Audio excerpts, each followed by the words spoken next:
Good morning students. तो आज की क्लास में हम लोग पढ़ने वाले हैं concept of neutralisation reaction.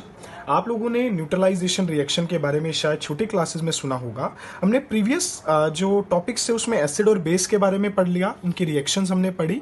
Base की इतनी खास रिएक्शन कुछ नहीं है, न्यूट्रलाइजेशन रिएक्शन से ही मैं आपको समझाऊंगा कि आपको बेस में क्या क्या चीज़ें याद रखनी है।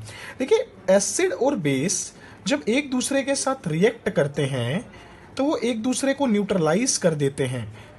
जब भी एसिड और बेस आपस में रिएक्ट करते हैं तो क्या बनता है, सॉल्ट और वाटर बनता है, और इसी प्रोसेस को बोल दिया जाता है न्यूट्रलाइजेशन रिएक्शन।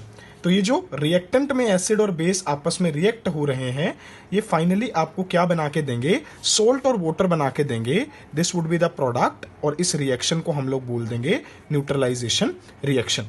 फॉर एग्जाम्पल, आपके पास 1 लीटर H2SO4 है और 1 लीटर NaOH है। मैंने आपको बताया था ना, ये दोनों इतने स्ट्रॉन्ग एसिड्स या बेस हैं कि अगर आपके हाथ पे गिर जाएं तो आपके हाथ को जला सकते हैं। बट अगर आपने इन दोनों को मिला दिया तो आपके पास 2 लीटर क्या बनेगा, सोल्ट वाटर, नमक वाला पानी बन जाएगा। मतलब आप उसको इजीली चाहे कंज्यूम भी करना चाहो तो कंज्यूम भी कर सकते हो।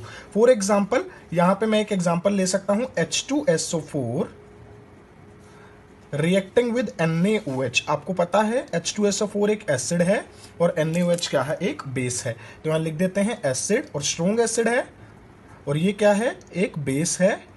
कैसा बेस है, स्ट्रॉन्ग बेस है। तो जब स्ट्रॉन्ग एसिड और स्ट्रॉन्ग बेस कंबाइन करता है तो प्रोडक्ट बन जाएगा NaCl और साथ में water.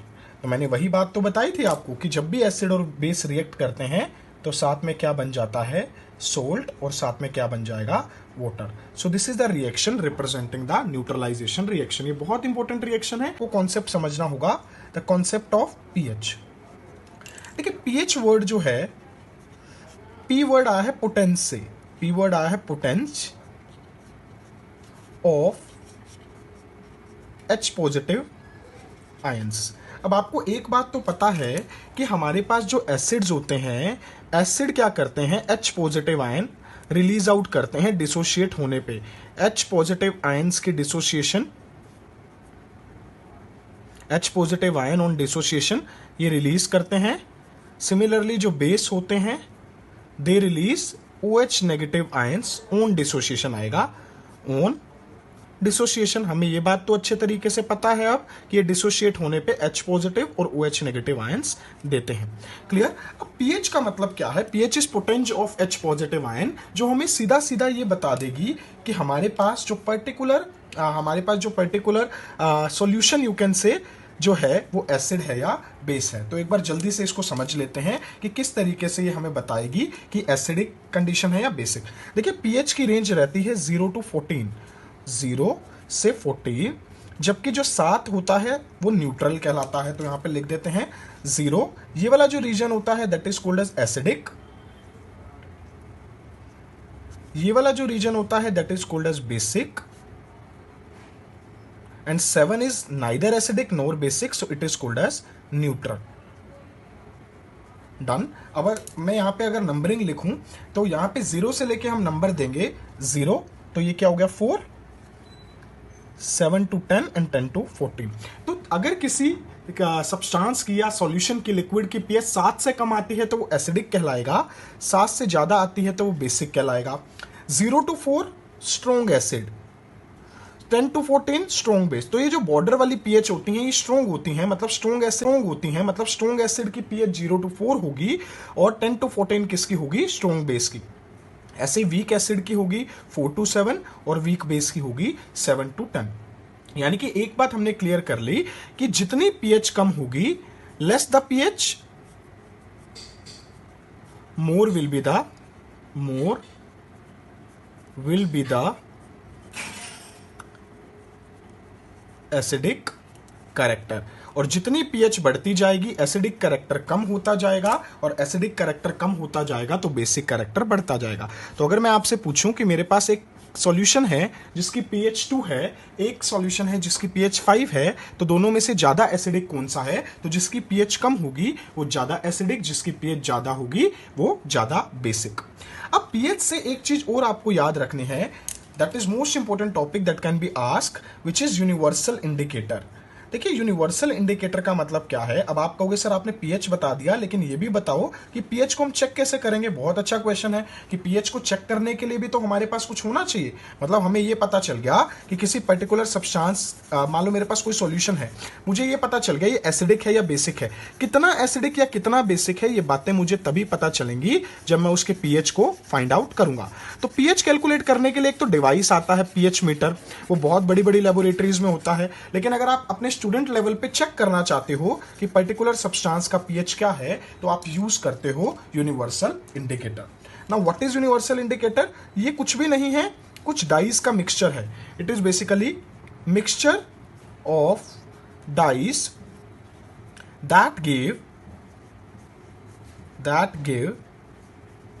different colors in different pH। देखिए है क्या, ये होंगी और उनका मिक्सचर करके बना दिया जाएगा ताकि अलग अलग कलर हमें पता चल जाए अलग अलग पीएच पे। ये अलग अलग कलर देता है अलग अलग पीएच पे। फॉर एग्जांपल यूनिवर्सल इंडिकेटर का एग्जांपल है पीएच पेपर। आपको लेबोरेटरी में पीएच पेपर मिल जाएगा।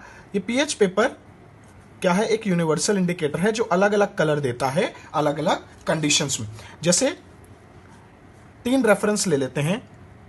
अगर एसिडिक कंडीशन होगी तो अलग कलर, न्यूट्रल कंडीशन होगी तो अलग कलर, बेसिक कंडीशन होगी तो अलग कलर। यानी कि बेसिक कंडीशन में एक कलर देगा ब्लू, एसिडिक कंडीशन में एक कलर देगा रेड, और न्यूट्रल कंडीशन में ये कलर दे देगा ग्रीन। यानी कि जितना डार्क रेड होता जाएगा उतना पीएच कम होती जाएगी, ये समझ लेना। यानी कि अगर 0 पीएच है, 0 to 1 है तो डार्क रेड कलर आएगा, 1 to 2 में ऑरेंज रेड आएगा, 3 to 4 में थोड़ा और ऑरेंज, 4 तक में शेड चेंज होता रहेगा, 4 to 5 में फिर येलो की तरफ जाएगा, धीरे धीरे करते करते ग्रीन की तरफ आएगा। फिर उसके बाद जैसे बेस की तरफ चलेगा तो वो ब्लू, यहाँ पे ग्रीनिश ब्लू, देन उसके बाद blue, then light blue, then dark blue, sky blue का शेड, और यहाँ पे डार्क ब्लू होता रहेगा। यानी कि रेड कलर रिप्रेजेंट करता है एसिडिक और ब्लू कलर रिप्रेजेंट करता है बेसिक और ग्रीन कलर न्यूट्रल। तो मैंने मान लो किसी सॉल्यूशन में डिप करके देखा यूनिवर्सल इंडिकेटर, और डिप करने के बाद मुझे ये दिखा, डिप करने के बाद मुझे कलर आया रेड, मतलब मेरा सॉल्यूशन एसिडिक है, कलर ब्लू आया तो बेसिक है और ग्रीन आया तो न्यूट्रल है। Is that clear? So this is basically the universal indicator. अब यूनिवर्सल इंडिकेटर हमने समझ लिया। यूनिवर्सल इंडिकेटर के बाद हमने एक इंपॉर्टेंट बात समझनी है कि पीएच हमारे डे टू डे लाइफ में क्या इंपॉर्टेंट रोल प्ले करती है। तो टॉपिक बन जाएगा pH in our day to day life. मतलब क्या पीएच हमारे डे टू डे लाइफ में इंपॉर्टेंट रोल प्ले करती है? बिल्कुल रोल प्ले करती है। अब वो रोल्स क्या हैं, ध्यान से समझते हैं। ब्लू, देन उसके बाद blue, then light blue, then dark blue, sky blue का शेड, और यहाँ पे डार्क ब्लू होता रहेगा।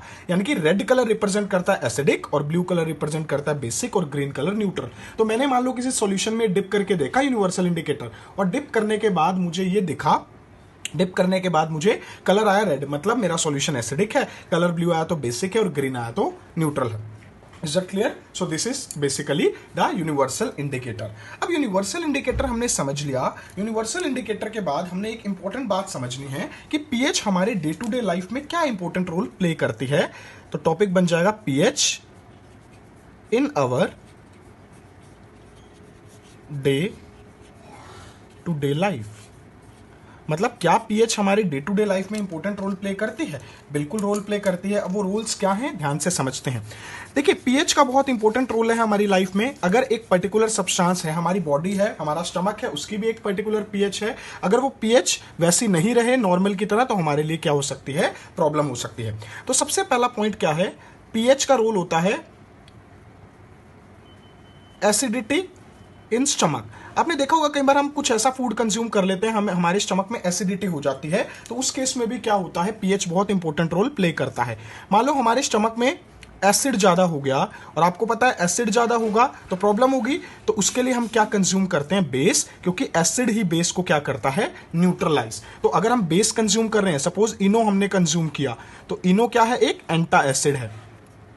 एंटा एसिड्स क्या करते हैं, एसिडिटी को कम करते हैं और हमें रिलीफ प्रोवाइड करते हैं। और एंटा एसिड के बहुत सारे एग्जांपल आपने पढ़ रखे हैं, जैसे इनो है उसके अंदर मैग्नीशियम हाइड्रोक्साइड होता है, तो अगर घर में इनो भी नहीं है, आप मीठा सोडा जो खाने वाला सोडा होता है वो भी कंज्यूम कर लोगे तो वो भी आपको रिलीफ दे देगा from acidity.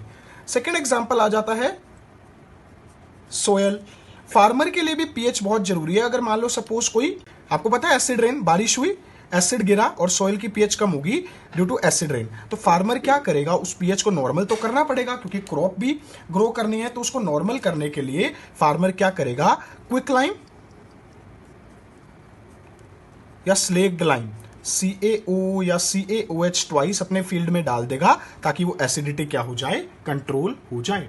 Is that clear? तो सेकेंड एग्जाम्पल हमारे पास सॉइल में आ जाएगा पीएच का।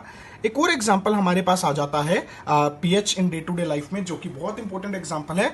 इन केस ऑफ एंट स्टिंग, कई बार हमें कोई चींटी काट जाती है, या फिर बी बाइट, या फिर नेटल, एक प्लांट होता है नेटल, कई बार हमें उसका कांटा छुप जाता है। तो उस कंडीशन में हम क्या करते हैं, देखो अगर कोई हनी बी है हमारे अंदर एसिड रिलीज करके गई, देखो आंट का पहले समझते हैं। जो एक चींटी होती है ये हमारे अंदर क्या सिक्रीट कर देती है, मिथेनोइक एसिड। क्या सिक्रीट करेगी, मिथेनोइक एसिड। मिथेनोइक एसिड होता है HCOOH। अब ये मिथेनोइक एसिड एक एसिड है ना, हमें जलन होगी, इरिटेशन होगी, तो अगर हमने इस इरिटेशन को, एलर्जी को दूर करना है तो हमें क्या रब करना पड़ेगा, इसके ऊपर बेस, क्योंकि एसिड को कौन काटता है, बेस काटता है। तो हम फटाफट से इसके ऊपर क्या कर लेंगे, बेकिंग सोडा रब कर लेंगे। अब पेपर में क्वेश्चन आता है कि बताओ बेकिंग सोडा क्यों रब किया जाता है जब अगर पर्सन को चींटी काट ले, क्योंकि बेकिंग सोडा एक बेस है, वो एसिड को क्या कर देगा, कम। सिमिलरली अगर कोई हनी बी ने बाइट किया है, आपने देखा होगा, अगर वो बेस इंजेक्ट करके गई है, कई बार अचार रगड़ते हैं या कई बार मेटल रब करते हैं ताकि वो न्यूट्रलाइज हो जाए। So this is basically the concept of pH in day to day life. इसके अलावा एक और एग्जांपल है टूथ डिके में, वो भी आप लोग पढ़ लेना। टूथ डिके में हम क्या करते हैं, हमारे माउथ में ना एसिड फॉर्मिंग बैक्टीरिया होते हैं जो हमारे दांतों को खराब कर देते हैं, इसलिए हम रोज सुबह उठकर ब्रश करते हैं, क्योंकि ब्रश पेस्ट में बेस होता है जो एसिड को क्या कर देता है, neutralise. So this is a overview about the neutralisation reaction, और साथ में हमने समझा pH day to day life में भी कैसे इंपॉर्टेंट रोल प्ले करती है।